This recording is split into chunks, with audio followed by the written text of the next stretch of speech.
Aku percaya bahwa kenabian Nabi Yusuf telah mendekati akhirnya, dan akan lahir nabi baru dari kalangan kami Bani Israel. Kembalilah kalian semua bekerja.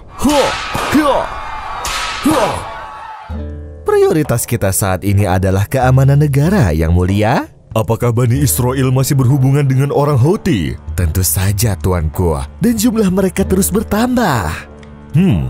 Kalau begitu, bunuhlah anak-anak mereka selama setahun dan biarkan mereka menderita selama setahun, seperti yang diperintahkan Firaun Agung.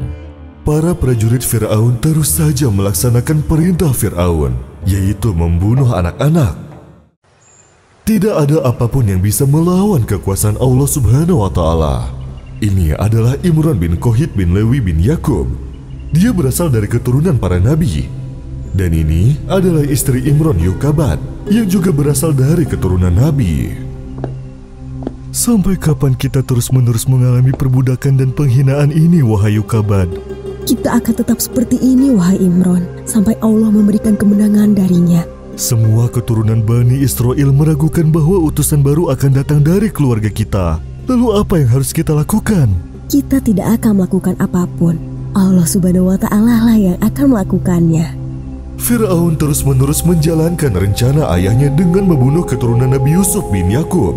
Sedang Allah mengkaruniakan Firaun seorang putra, tetapi Allah hanya menunda hukuman atas Firaun, dan ia tidak akan mengabaikan hukumannya. Kau telah memberiku anak laki-laki, Nefertari. Kita patut berterima kasih kepada para dewa. Kau harus mempersiapkan persembahan dan hadiah yang berharga, lalu memberikannya kepada dukun besar di tempat ibadah. Semua itu sudah disiapkan. Baru berselang beberapa hari dari kelahirannya, putra Firaun pun meninggal dunia. Aku tidak percaya apa yang terjadi. Baru beberapa hari putra kita bersama kita, dan sekarang dia telah tiada. Padahal aku sudah mempersiapkan dia sebagai raja atas Mesir, sehingga dia akan dibesarkan sebagai raja sejak muda. Setelah beberapa waktu kemudian, istri Firaun pun kemudian hamil lagi dan juga melahirkan. Namun setiap kali Firaun memberikan nama pada setiap bayinya yang lahir, setiap bayi yang lahir itu pun tidak akan pernah hidup lama. Dan keadaan ini terus berulang berkali-kali. Apa yang harus aku lakukan, wahai pembesar dukun, agar anak keturunanku dapat bertahan hidup? Kenapa para dewa tidak memberikan kehidupan untuk putra-putraku? Wahai Yang Mulia Raja Firaun yang agung, aku mengira bahwa ada karma yang menimpa keturunanmu. Mengapa harus aku? Aku selalu mempersembahkan tumbal dan juga hadiah kepada dewa setiap tahun, serta membangun banyak tempat ibadah. Apa yang telah aku lakukan sehingga anak-anakku mati? إن فرعون علا في الأرض وجعل أهلها شيعا يستضعف طائفة منهم يذبح أبناءهم ويستحيي نساءهم إنه كان من المفسدين. Tinggal beberapa bulan lagi istriku, dan kau akan melahirkan. Lalu bagaimana jika anak kita laki-laki? Imran, jangan mengada-ngada. Sebagaimana Allah menganugerahkan putra kepada kita, maka dia pun berkuasa untuk melindunginya. Menikah lagi? Apakah ibu menginginkan aku menikah lagi? Ya, aku ingin kau menikah. Karena kemungkinan besar terdapat cacat pada tubuh Nefertari. Firaun pun akhirnya menikah dengan Asiyah, dengan keyakinan bahwa dia akan memiliki keturunan darinya. Dan dengan demikian, dia akan terbebas dari kutukan tersebut. Namun semua upaya itu tidak berhasil, sehingga kutukan tersebut terus menghantuinya, dan dia tetap tidak bisa mempunyai keturunan.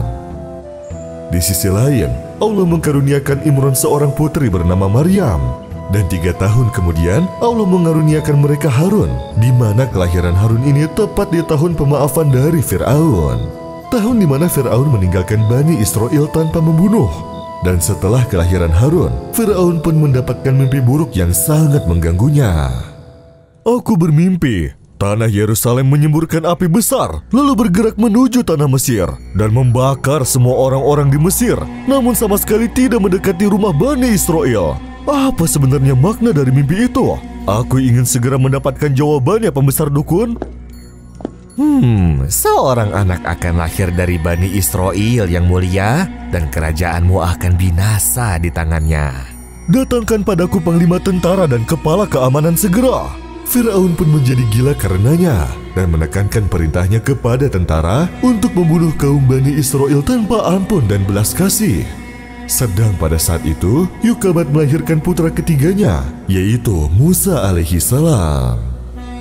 Apa? Kau ingin melemparkannya ke sungai, Yukabat? Apakah ini masuk akal? Seperti itulah yang Allah wahyukan kepadaku. Perkataanmu ini tidak masuk akal. Apa kau benar-benar ingin mempertemukannya dengan kematian? Ada apa denganmu, Imron? Apa kau lupa dengan apa yang terjadi pada kakek kita Ibrahim alaihissalam? Ketika dia dimasukkan ke dalam api, lalu api itu berubah menjadi sejuk dan aman untuknya. Maka lakukanlah sesuai yang diperintahkan Allah. Aku akan pergi menjauh. Aku tak sanggup melihat semua ini. Tapi biarkan Maryam bersamaku, dan bawalah Harun bersamamu. وأوحينا إلى أم موسى أن أرضعيه فإذا خفت عليه فألقيه في اليم ولا تخافي ولا تحزني إنا رادوه إليك وجاعلوه من المرسلين. Ibu, aku telah membawa kotaknya. Dan aku telah selesai menyusui adikmu, Maryam.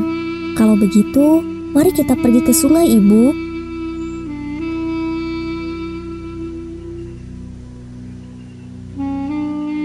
Mari, Maryam. Tuhan, aku akan melakukan apa yang Engkau wahyukan kepadaku. Dan keyakinanku padamu lah yang mendorongku untuk melakukan apa yang dianggap orang lain gila.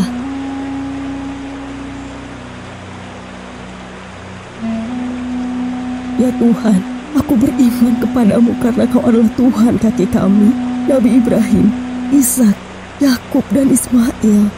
Aku memohon kepadamu untuk mengembalikan anakku kepadaku dalam keadaan selamat. Kuatkan hatiku, wahai Tuhan. Wahai Zat yang merubah api menjadi dingin dan tidak membahayakan bagi kakekku Ibrahim, maka jadikanlah air sungai ini aman untuk anakku. ولقد مننا عليك مرة أخرى إذ أوحينا إلى أمك ما يوحى أن اقذفيه في التابوت فاقذفيه في اليم فليلقه اليم بالساحل يأخذه عدو لي وعدو له وألقيت عليك محبة مني ولتصنع على عيني